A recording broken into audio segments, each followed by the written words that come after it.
This is a story posted to Something Awful in 2003, about a user named Moonshine. He told an unforgettable tale about his experience climbing the corporate ladder to greatness, only to be left behind as a manager without a team. It's not long before he realizes that he's getting paid well doing absolutely nothing. As he struggles to maintain his lifestyle against the forces of human resources and paranoid management, he makes deals with acquaintances to help keep the party going. After a while, he begins to realize that he alone, forgotten by the productive world, has achieved an ideal many can only imagine. The American Dream. Chapter 1. An epiphany was had this morning as I perused Something Awful, sipping Code Red and toying with the notion of stepping outside for my third cigarette in an hour. 9 years and 2 months of my life have been devoted towards the goal of personal advancement within a small yet thriving company. I arrived one spring morning at the offices of a local company, just a 15-year-old, acne-encrusted, bespectacled face in the crowd, with a dot matrix printed resume extolling my massive abilities with the 386 computer and willingness to work after school. I was immediately hired at minimum wage and began a series of menial jobs within said company, including authorizing credit cards, and serving as a squeaky-voiced telephone operator. At 16, I graduated from high school, and moved off to the wonderful world of college. Yet, for the sole reason of tuition reimbursement, I continued with the same company, continuing to bounce around from department to department, serving as a van driver, a shipping and receiving inspector, and misadministrator. I never stayed in one place for very long. It was during this time period, the wonderfully blurry undergraduate years, that I unknowingly sowed the seeds of my current employment bliss. The groundwork was laid. During graduate school, my contributions to said company began to become clear to some in positions of power. I was transferred for the 11th time in 6 years, but this time I held some responsibility for the everyday management of the company. By day I struggled to comprehend superstring theory, laboring under the false assumption that a master's degree in physics would bring exciting things for me. By night, I climbed the corporate ladder. Supervisorship, management, power. I had it all at age 21, a brand new piece of paper designating me a master in the physical sciences, and a management position in a strong company, a score of people twice my age reporting to me. I worked 70 hours a week, but I believed that I had achieved in a short amount of time what it had taken my father 50 years to attain. Then came September 11th. As the Twin Towers fell, the economy fell with it. Faced with massive layoffs, my company was forced to cut my entire department, and leave all responsibilities solely in my hands. I was a manager with no employees, a general without an army. Yet I still toiled. It continued this way for 3 months. I never slept. I spent every waking minute at the office, yet I convinced myself this was still the greatest thing going, the American dream. One day, in a morning coffee and donuts meeting, a vice president suggested that I could move myself and my responsibilities out of the corporate offices, to a satellite facility, some 1,000 miles away. Seeing this as an opportunity for advancement, I took the offer. So I arrived, acquired a large office in a remote corner of said facility, and continued on with my march towards greatness. Then, something strange happened. In Outlook, an email appeared with my name in the courtesy copy field. Apparently, a new vice president had decided to delegate the responsibilities that once were mine to another department. Immediately, I was frightened for my job and my well-being. I was tempted to scream out, yet, thankfully, I remained silent. I continued to come to the office on time, every day, picked up the random pieces of my old job that were left scattered in the transition, and waited for the word. That, my friends, was 4 months ago to the day.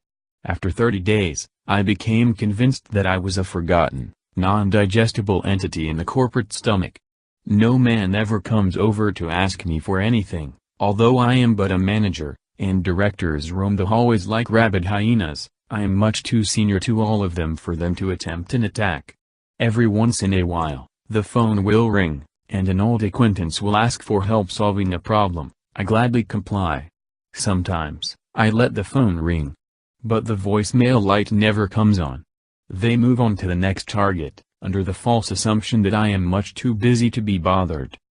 I started coming in later, wearing blue jeans on Mondays, testing my limits.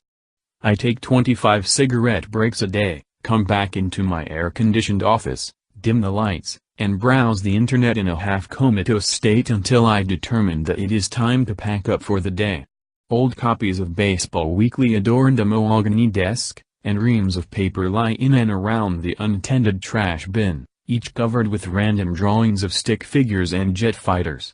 I often roam the hallways with a piece of paper and a mug of coffee, exchanging pleasantries and talking about the weather and equally mindless topics with my coworkers. I go to meetings, and other managers gaze with relevance at my presence. I am never invited, but to those who know not what I do, I am respected and welcomed. It hit me this morning that perhaps all of my endless toil and hard work has landed me here. I've transferred so much within the company that all paperwork on me has been long since misplaced. I exist only in a computer program that spits out a 4-digit paycheck to my bank account every other Thursday, just another tick on the underbelly of the corporate warthog. Too senior to be fired, too misunderstood to be bothered. I am truly the forgotten employee. And so, my friends, I am quite open to suggestions about how I may truly test the boundaries of my newly discovered freedom. A webcam lays in its box underneath my desk, awaiting my motivation to install it. No suggestion is outside the boundary of reason or consideration, for, I have now found my holy grail. I have achieved the American dream. Chapter 2. All that I have worked for over the past 5 months of not working nearly came to a horrible death this past Friday. I arrived at the office at 1030, still dressed in the wrinkled khaki pants from my very lengthy Thursday night at the bar. I sneaked in the side door, and made a beeline for my office. On the way, I was stopped by an electrician, who informed me that they were working on the air conditioning in the office building, and that some sections of the sprawling complex would be without electricity during different parts of the day. He reassured me that if I was, indeed, in an occupied area of the building, that I would be informed in plenty of time. Of course, since nobody knows I exist, I expected to be left in the darkness at some point during the day. I eased into my office, shut the door, and sat down at my desk. My morning regimen consists of checking baseball scores, a quick once-over of SA, then off to randomly scour the network drive for Excel documents. I will pull up at least 5 spreadsheets, ranging from actual important price sheets to recent company softball scores. It doesn't matter, as long as it's an Excel document. I print them out, then walk to the other side of the office building to copy them. Somehow, in my mind, this makes it look like I'm working, and looks are the most important thing. On my way to the copy machine, I was stopped by a fellow manager, one who actually works. He reminded me of an 1100 meeting in the conference room, and I played dumb. "You had to have gotten the email, it was sent to all managers," he replied, not knowing that I was the forgotten employee of Company X. I tried to wiggle my way out of it, but I was stuck. Begrudgingly, I made my way into the brightly lit conference room, thinking that it couldn't be that bad. After all, it was Friday, there would probably be Krispy Kreme donuts, and I could easily just sit there and not say a word. I was very, very wrong. Bad sign number 1. Nowhere in the room was the distinct aroma of honey-glazed goodness. Even the coffee pot was ominously switched off. This is a horribly bad sign in a corporate world. Lack of food means that the meeting will be about only business-related issues. Bad sign number 2. The normal large conference table is nowhere to be found. In its place is a U-shaped formation of folding tables. U-shaped formation equals audience participation equals horribly, horribly bad. Bad sign number 3. I reflexively reached over by the door for the inevitable handout, and felt nothing. No handout equals note-taking is mandatory. I begin to have a very sinking feeling about this meeting. Bad sign number 4. Standing in front of the stain dry erase board, was the nemesis of all forgotten employees, the Director of People Services, aka, Human Resources Nazi. I was a Warsaw Jew, face to face with Himmler. She glanced at me as I quickly averted my stare, but I thought that I may have caught a glimmer of recognition in her eyes, and that, my friends, scared the hell out of me. The beer sweat started rolling off my forehead as I ran through my options. I was about 15 feet inside the doorway, and Himmler had seen me. Quick flight was out of the question.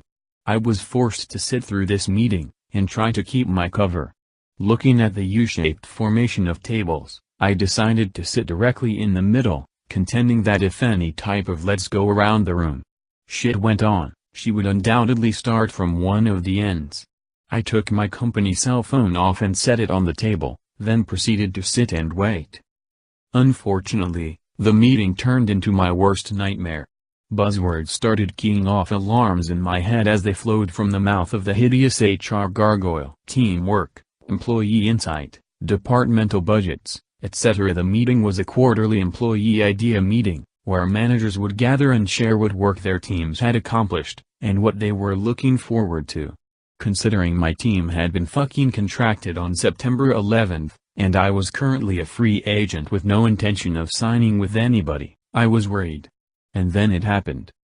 Let's go around the room and say what the general view among your reporting employees is as to the future of shit. I knew I was fucked, and I needed to get out. My heart skipped a beat as the first ass-kisser on the end started babbling away about how great his employees are, and started calling them off by name. I needed a fire alarm, a stroke, or a meteor strike, and I needed it soon, before I was forced to open my mouth and out myself as a non-working leech to the rest of the world. My eyes searched the room for something to help me out. The fire alarm was too far away, as was the window. The light switch was directly behind me, but that was only as a last resort. I had almost given up hope, when my eyes situated on the table in front of me. My cell phone. I needed a phone call, and I needed it as soon as possible. Telekinesis failed me for a good 2 minutes as it came closer and closer to being my turn. Then I realized something amazing. I was wearing my bar pants.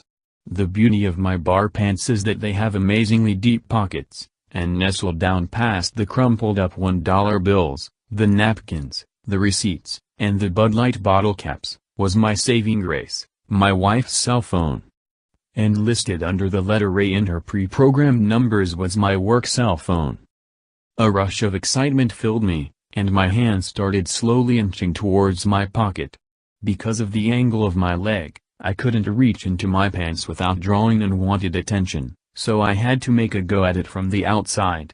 It was only 2 clicks, one on the down button in the middle to highlight my number, the other on the send button. But timing was crucial. As it came closer to my time to speak, I felt down the outline of the phone. My finger skimming the display screen, and pushed down once on the scroll button, then mashed to its left to send the call. I believed victory was mine, but unfortunately, the phone on the desk remained silent. 10 seconds passed, 20 seconds, and yet nothing happened. I had obviously highlighted the wrong name to call.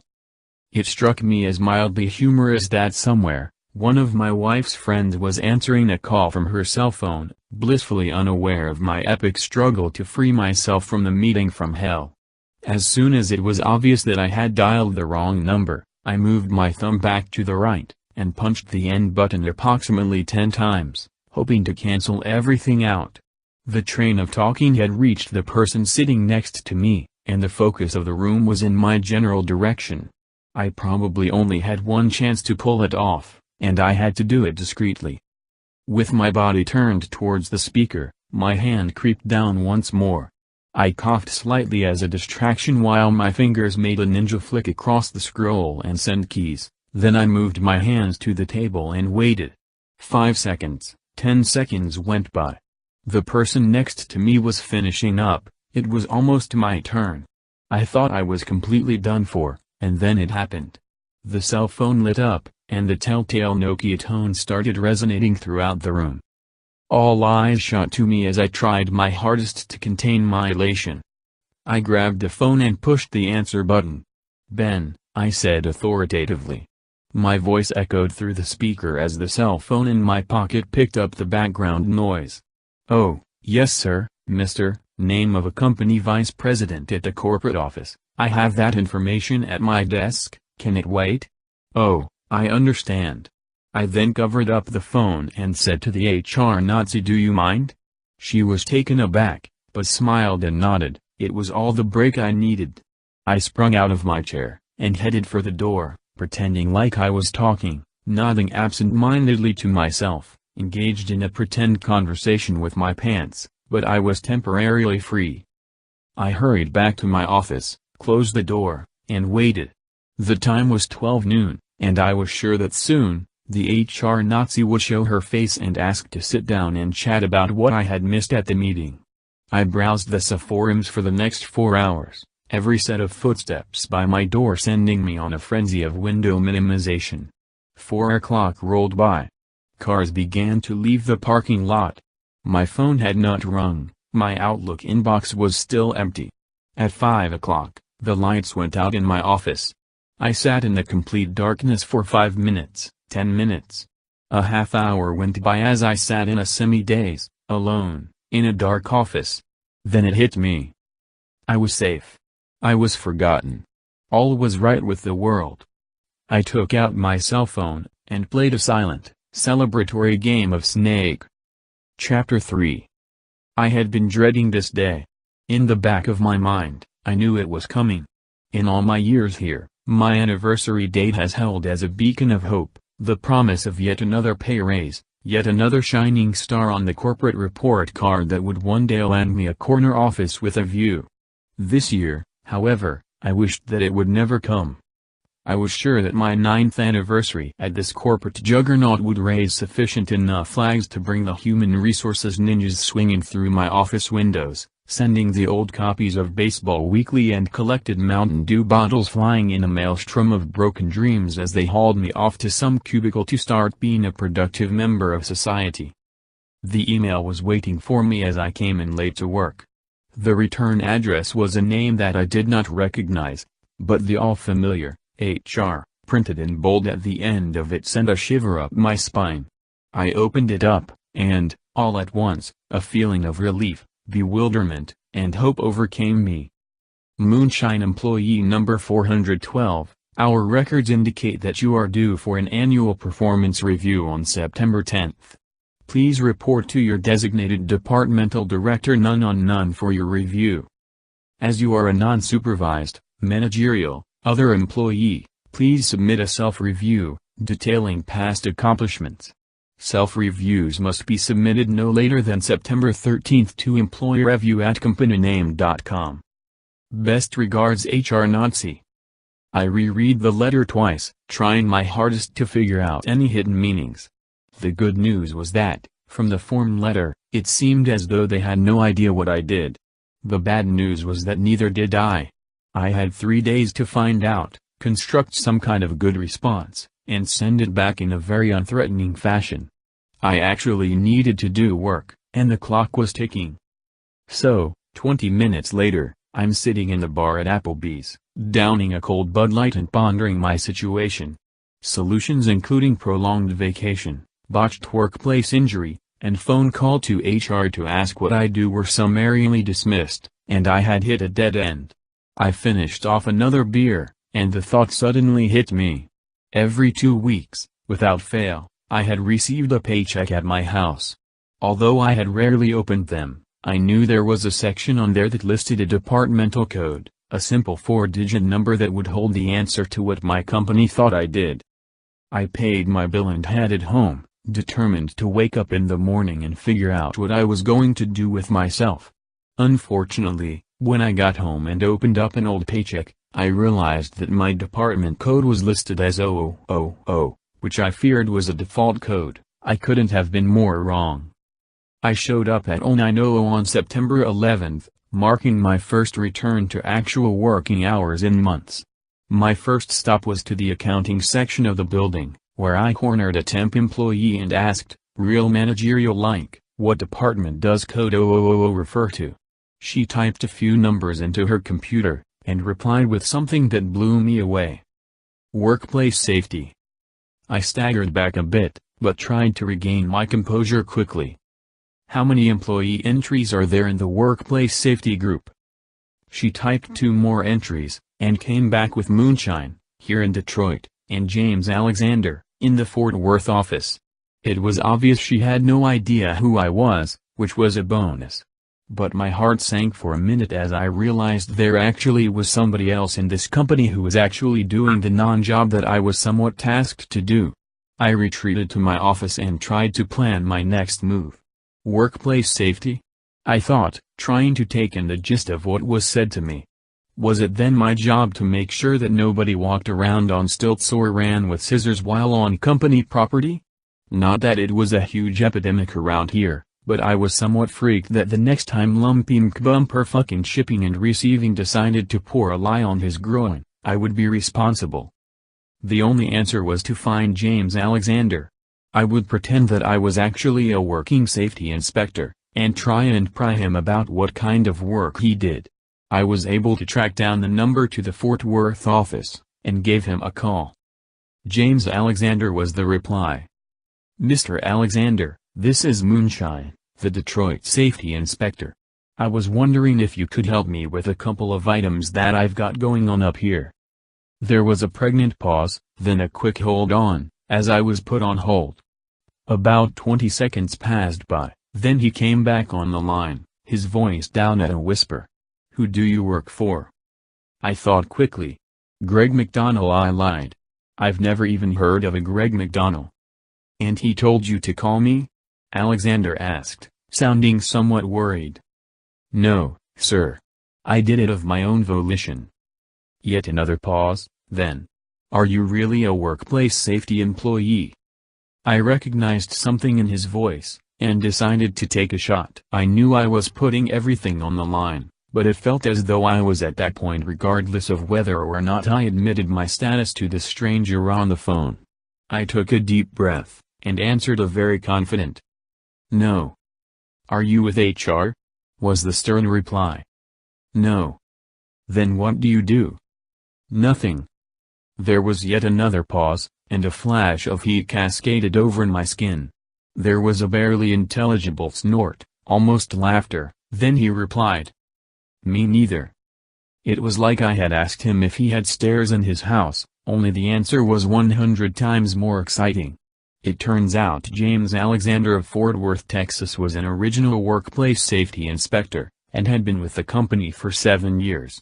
About 3 years ago, the department was dissolved and the responsibility for oversight was placed in the hands of our company's quality control department back down in Florida.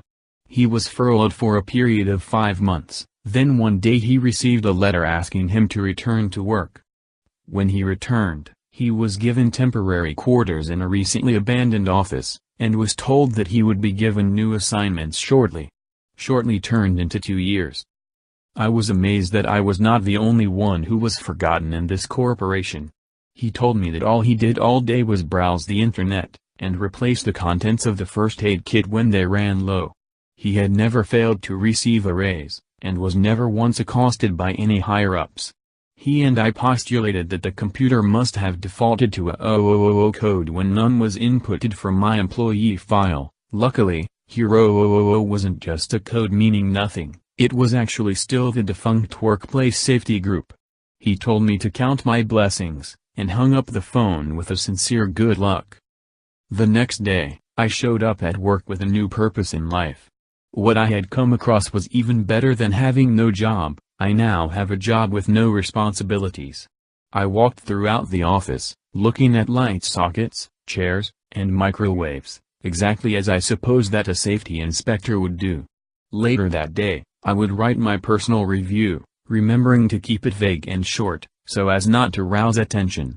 James had informed me that most reviews would be automatically answered with a standard raise, without ever crossing the desk of anybody except an HR secretary. Just so long as you don't admit to doing anything extraordinarily good or bad. So I wrote.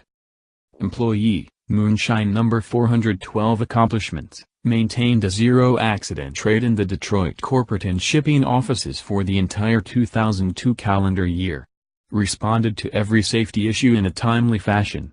This internal customer service was accomplished within the allotted budget. Heightened awareness for safety-related issues among employees. I hit send, and waited for the possible downfall the next week. This past Wednesday, I showed up at work with a bottle of Unispirin from 7-Eleven, and a rubber carpet bumper that I picked up at Home Depot.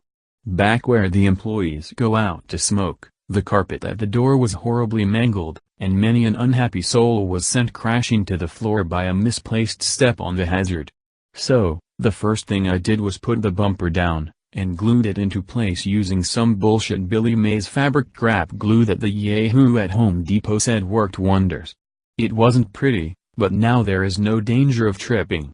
I am responding to workplace safety issues, keeping under budget. As the $9 came out of my pocket, I placed a sign on the wall next to the bumper, seen below. I placed the Unispirin in the break room first aid kit, and proceeded to my office. There was a piece of company mail sitting on my desk, right next to the OSHA posters that I had ordered, as I assumed that any safety inspector's office needed decoration including a guide to hazardous material, and eye wash station directions. I sat down in my seat, opened the forums, then slowly opened the letter. Moonshine Employee Number 412. We are pleased to announce that your annual performance review has been deemed satisfactory. As a result, your pay rate has been increased by 5%, retroactive to September 1, 2002. Sincerely, HR Nazi. Now, a week has passed, and nothing else has happened. I was asked to check a battery in a smoke detector by a secretary yesterday, who had unfortunately seen me place the bumper in the back hallway. So, yes, I now have to do some work. But until the camel spiders invade accounting and I've got fatalities on my hands, I will continue to sit here, playing Snake on my Nokia and browsing the Something Awful forums. I am Moonshine, the protector of Detroit corporate, shipping and receiving, here to make sure nobody falls down on my watch. Chapter 4. They're on to US. Those 4 words, ambiguous in meaning, was what greeted me as I opened up Microsoft Outlook one fateful Friday morning. My heart began racing, as I realized that the message had come from none other than James Alexander, my counterpart in Texas. Anybody being onto our scheme of hiding under the radar scopes was undoubtedly trouble that would manifest itself in the very next email that I opened. It's never a good sign when the name in the from field is followed by an identifier in brackets. And, as I would learn, it was even worse when that identifier was recruiter. I double-clicked on the message, plainly entitled Question. From, Nozim Sinmi Business, Recruiter, to, Moonshine. Subj, Question. Hi, Moonshine. My name is Nosy and I'm currently doing a budgetary survey of the Detroit operation. Unfortunately, some of the paperwork for you seems to have been misplaced. I can't seem to place you anywhere on the company organizational chart. Might you stop by when you have a minute so that we can sort everything out? A flush of heat swept over me, as well as a slight nervous jitter that would only be calmed by the massive ingestion of nicotine into my nervous body. With trembling hands, I lit up a cigarette right at my desk, and sat back to ponder what my move was. A multitude of discovery scenarios had played out in my head in the months leading to this unexpected twist, but they all involved the temporary stream of bullshit that would spray from my mouth should somebody ever, in passing, ask what it was exactly that I did. Nothing had prepared me for a meeting. Therefore I decided on the smartest possible thing to do, ignore it like that lump on my balls. I quickly deleted the email, logged onto the forums, and tried to clear my mind. It seemed to work for a few hours, as I was lost in complete bliss. Then that goddamn box popped up. The temptation to click no, I do not want to read this new mail that has been sent to me by somebody that is most likely hell-bent on my demise was overcome by curiosity, and my thumb subconsciously flicked the enter button to display what was surely another email from Miss Nosy. My worst nightmares were confirmed by the subject line, not read, question. The bitch had read receipts enabled. Those also sneaky checkmarks that for years have exposed management to the sheer number of must-read notices that go promptly into employees' deleted items folder had once again surfaced to bite me in the pale white ass. The body of the message was even more ominous.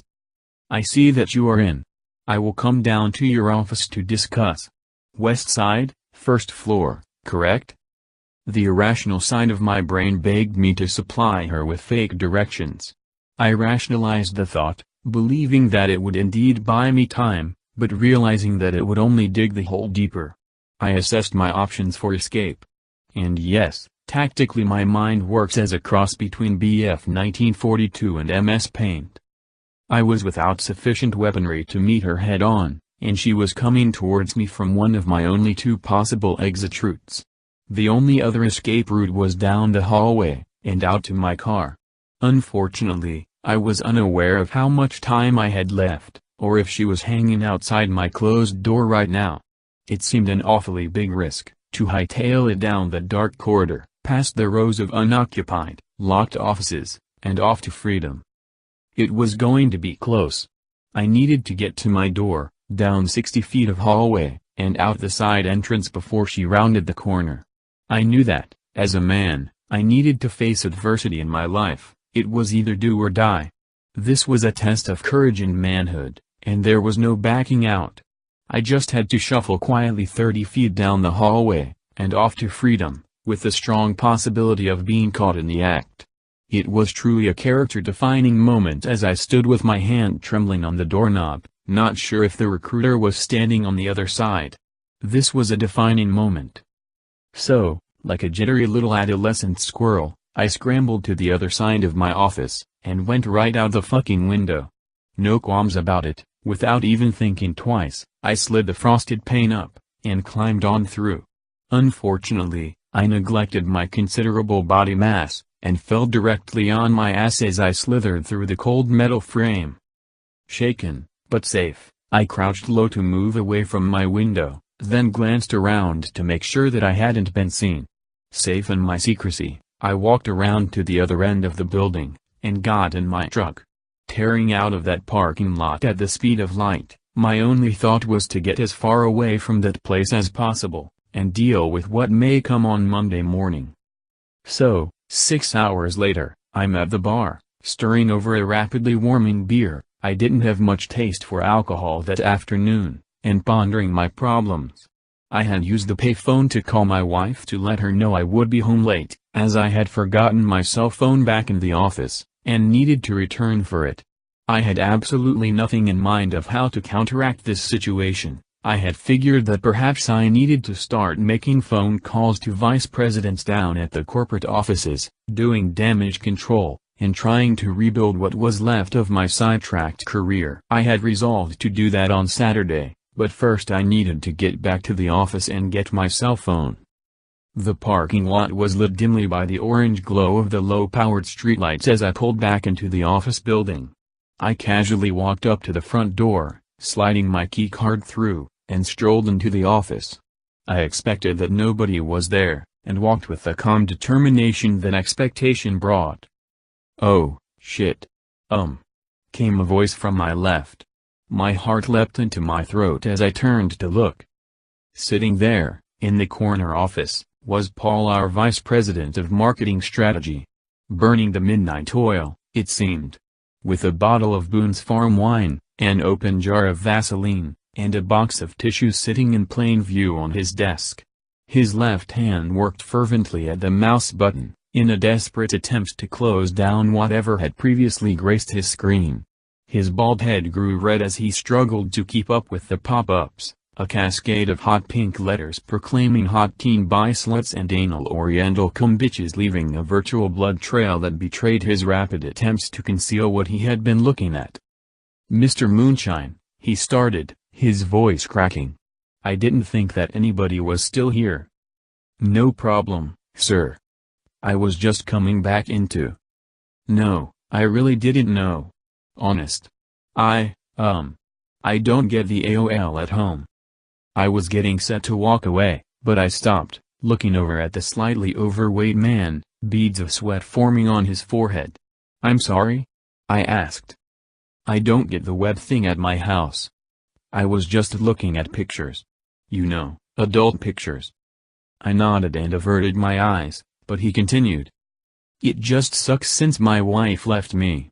I looked back up, incredulous that this man, who up until today I had only met in passing, was doing anything but closing his door and trying to forget the incident. I'm sorry, I repeated again. And that's when the blubbering began.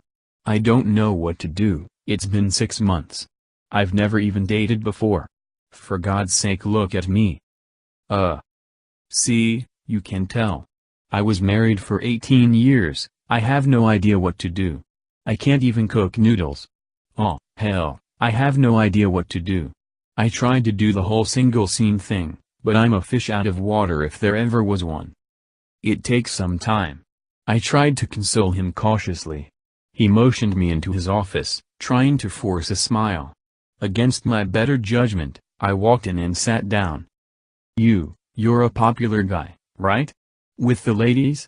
He asked. I raised my left hand in response, showing him the wedding ring. He nodded, then looked up to the ceiling, as if searching for what to say. But you're used to the partying scene? You can do the whole hippie-hop music stuff, right? I nodded slowly, unsure of where this was going. Hip-hop. I corrected.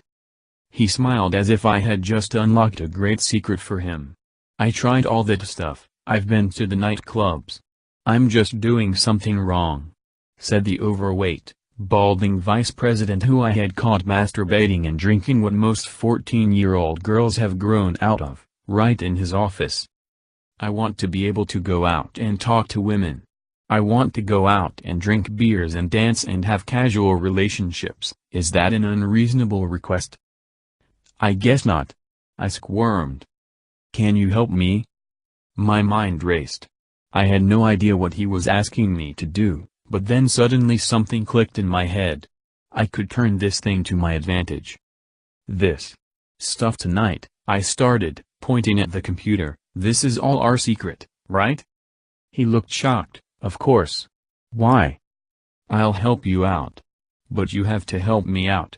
Have you ever heard of Nosim Sinmi Business? Yes, she's up from corporate auditing the facilities. Well, she's all over me. You know I've been here for a while, you know I'm a good employee. How about you just tell her that I'm on your budget, in your department? That way she'll get off of my case. He raised an eyebrow, smiling with the corner of his mouth. That may be possible. And if I do? If you do, I'll help you get back on your feet, as far as the social life. He reached his hand across the table, and said deal. I looked down at his hand, then back up at him, grimacing mildly. He quickly withdrew it, replying oh, yeah. Right. I got up to walk out of the room, then looked back at him. I smiled for a second. MILFHunter.com, sir. Username is 30, password is 30. Knock yourself out. With that, I walked out of his office, and back into the world of feeling secure with my job. Come Monday morning, and on all the glorious mornings thereafter, I never again heard another word from the recruiter. Epilogue. It was inevitable. I had been saved by a vice president who played with himself in his rich Corinthian leather chair at work. I had to hold up my end of the bargain. And I did. About 2 weeks after the episode that still haunts my dreams, I convinced the wife and a few of her work friends to join me and Vice President midlife crisis at the bar. The night began poorly, and went downhill from there. When we first walked in, I spotted him, sitting at a corner booth, tearing the label off a bottle of beer. We went over and sat down, and he perked right up. He was a talkative little bastard. I ended up learning his entire life story, except when a female walked by, at which point he would clam up like a 4-year-old boy. I knew that it would be a difficult situation, especially after 2 hours and about 5 more beers when he handed me a napkin and asked me to give it to that sugar bunny of a waitress. I nodded and stood up, looking down at the wadded-up paper. You are a very beautiful woman. What time do you get off of work? Wave at me if interested. I resolved about 2 words into the note that I couldn't give it to anybody. so I walked to the waitress, and pretended like I was talking to her at the crowded bar, which seemed to satisfy Paul. As I was doing this, my wife came up to me and gave me the equivalent of "we've got to go," so I had to think quickly.